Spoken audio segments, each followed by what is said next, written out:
नमस्कार दोस्तों, आपका पांडे क्लासेस में फिर से स्वागत है। तो आज मैं आपके लिए लेकर आई हूँ व्यंजन संधि। ठीक है, तो संधि के 3 भेद होते हैं। स्वर संधि हम पढ़ चुके हैं, आज हम पढ़ेंगे व्यंजन संधि। व्यंजन संधि की परिभाषा आपके सामने है।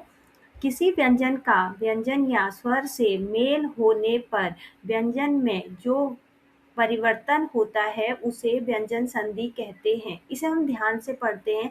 किसी व्यंजन या व्यंजन किसी व्यंजन का व्यंजन या स्वर से, क्योंकि अगर हम व्यंजन की व्यंजन से संधि कर रहे हैं वो तो होगी ही होगी क्योंकि व्यंजन संधि, लेकिन यहाँ पर स्वर भी होंगे क्योंकि बिना स्वरों की सहायता के व्यंजन नहीं बोले जाते। अगर कहीं पर आधा वर्ण है, मीन्स की आधा क आधा द इत्यादि है, तो मीन्स की वहाँ पर व्यंजन, लेकिन जहाँ पर पूरा व्यंजन है तो वहाँ पर स्वर भी उसके अंदर होता है। तो यहाँ पर व्यंजन या स्वरों के मेल में होने वाले मेल से जो परिवर्तन होता है वो किसमें होता है? व्यंजन में।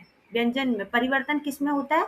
व्यंजन में होता है, उसे व्यंजन संधि कहते हैं। ठीक है, तो यहाँ पर अब हमें कहीं पर जैसे हम स्वर संधि में स्वर लिख रहे थे, फिर उसके साथ प्लस कर रहे थे, ये सब हमारा इसमें नहीं होगा। यहाँ पर हम सीधे सीधे उदाहरणों से चीजों को समझेंगे। अब व्यंजन संधि के कुछ नियम हैं।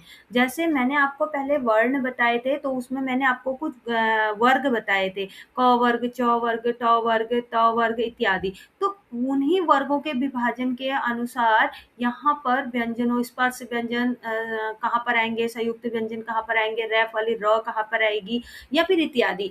तो मीन्स की कहाँ पर परिवर्तन कैसे होगा, उसके लिए इसके नियम बताए गए हैं। लेकिन अगर मैं नियम इसमें बताती हूँ तो वीडियो बहुत लंबा हो जाएगा, तो इसीलिए मैं पहले आपको इस वीडियो में यही बताऊंगी कि व्यंजन संधि कौन सी है। अगर आपको उसके एक एक करके सारे नियम जानने हैं तो आप मुझे कमेंट कीजिए कि बताइए, तो मैं वो सारे वीडियो आपके लिए बना दूंगी। ठीक है, तो बहुत आसान होता है जब अगर हमें पूरे नियम पता चल जाते हैं तो और इजी हो जाता है। ठीक है, अभी मैं ये शॉर्ट वीडियो बना लेकर आई हूँ, तो हम यहाँ पर कुछ उदाहरणों से समझते हैं। ठीक है, इसके कुछ उदाहरण हैं।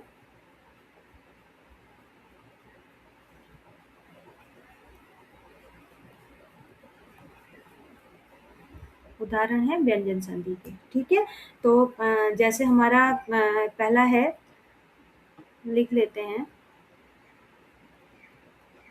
दिक। देखिए ऐसे पूरा शब्द होगा दिक, जैसे संधि स्वरों में हो रही थी सेम वैसे ही है। दिग्दर्शन,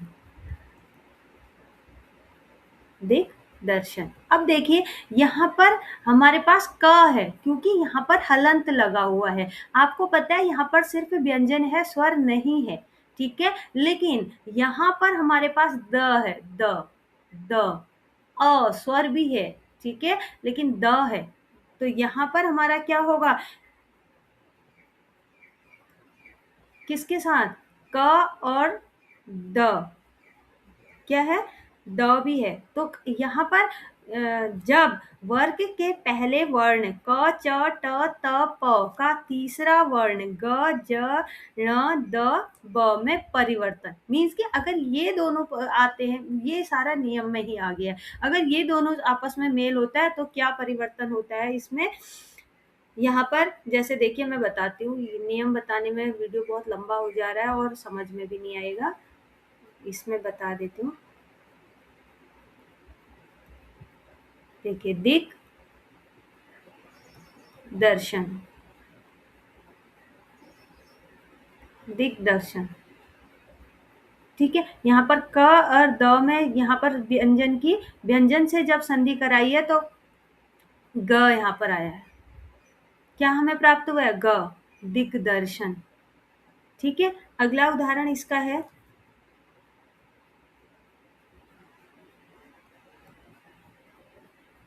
सत धन गति।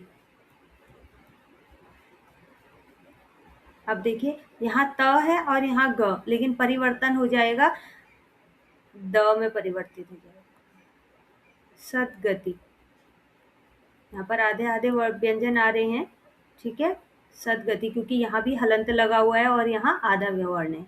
ठीक है, तो यहाँ पर भी आधा हो गया, सदगति। यहाँ पर सतगति नहीं होगा, त नहीं आएगा, त और ग के जो संधि हुई है उससे क्या आया यहाँ पर द। मैंने कहा था ना परिवर्तन किसमें होता है, मेल से। जो वर्ण व्यंजन या स्वर में मेल होता है उसके मेल से जो रिजल्ट निकलता है वो हमारा हमेशा किस में निकलेगा, व्यंजन में ही निकलेगा। परिवर्तित जो वर्ण परिवर्तित होंगे वो व्यंजन होंगे, व्यंजन व्यंजन परिवर्तित हो जाते हैं। ठीक है, अब जैसे अगला मेरे पास है तत् धन भव। तो यहाँ पर भी तद्भव, क्या आ गया तद्भव, तत्भव नहीं तद्भव, त का और भ का यहाँ पर क्या हो गया, त और भ यहाँ पर है तो मेल से क्या बन गया तद्भव, भव यहाँ पर है। ठीक है, तो क्या आया तद्भव। अब अगला देखिए, एक और उदाहरण बता देती हूँ। उत धन नति, इसका आ जाएगा इसमें उन्नति। अब यहाँ पर मैंने जो उदाहरण लिए हैं ये सभी नियमों में से कोई किसी में से भी ले लिया है। ऐसा नहीं है कि नियम के अनुसार ही मैंने सिर्फ एक नियम के ही अनुसार इसे लिया है। ठीक है, तो ये कुछ उदाहरण मैंने ले लिए हैं।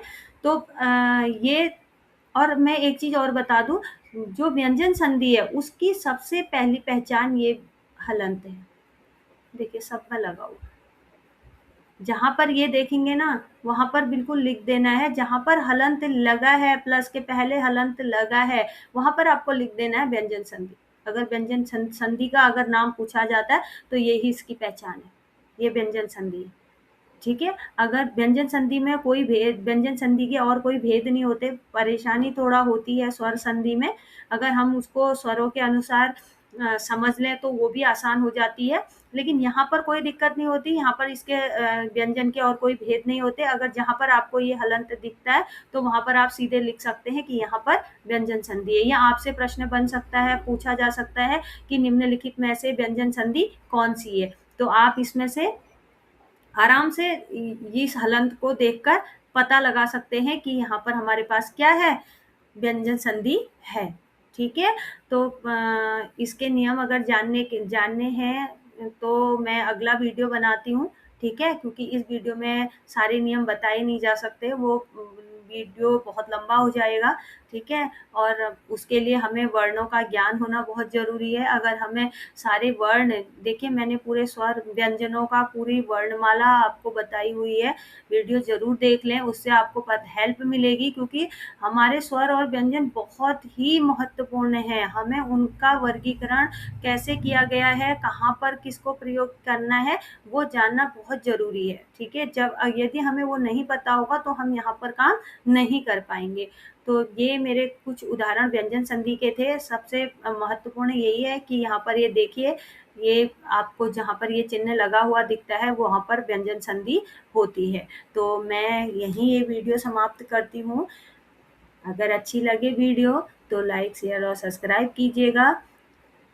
तब तक के लिए धन्यवाद, और मिलती हूँ आपसे अगली वीडियो विसर्ग संधि में। और इसके अगर नियम जानने हैं तो उसके लिए प्लीज़ कमेंट कीजिए, बताइए कि आपको जानने हैं या फिर इतना ही जाना जाता है। लेकिन हम लोग क्या करते हैं, संधि तो हम देख कर ही कर लेते हैं, लेकिन कई बार जैसे त और सतगति हम जान नहीं पाएंगे, हम इसको सीधे सतगति लिख देंगे, सदगति होगा, त का परिवर्तन होगा। तो यही चीजें नियम में बताई गई है। ठीक है, तो अभी इससे पहले मैं आपके लिए विसर्ग संधि का वीडियो लेकर आती हूँ। तब तक के लिए बाय बाय।